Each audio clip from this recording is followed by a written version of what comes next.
শামশেরগঞ্জে জাতীয় সড়কে ওভারস্পিড রুখতে ট্রাফিক পুলিশের কড়া অভিযান। 12 নম্বর জাতীয় সড়কে ওভারস্পিডে গাড়ি চালানো রুখতে কড়া ব্যবস্থা নিচ্ছে Shamsherganj traffic police. ডাকবাংলা sub traffic গার্ডের উদ্যোগে জয়কৃষ্ণপুর এবং চকসাপুর মোড়ের মাঝে শুরু হয়েছে স্পিড চেকিং অভিযান। নির্ধারিত গতিসীমা না মানলে গাড়ি থামিয়ে চালককে সতর্ক করা হচ্ছে, পাশাপাশি আদায় করা হচ্ছে মোটা জরিমানা। সড়কে 30, 50 ও 60 কিলোমিটার প্রতি ঘন্টা গতিসীমা নির্ধারিত করা হয়েছে। সাম্প্রতিক দুর্ঘটনার জেরে প্রশাসন আরও কঠোর হয়েছে।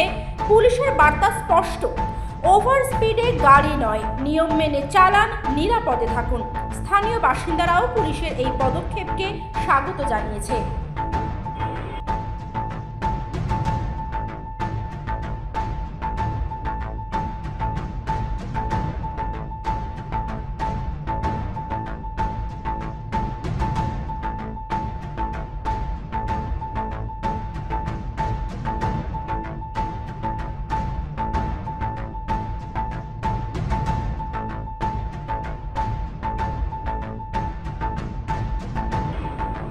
Bureau Report, The India News।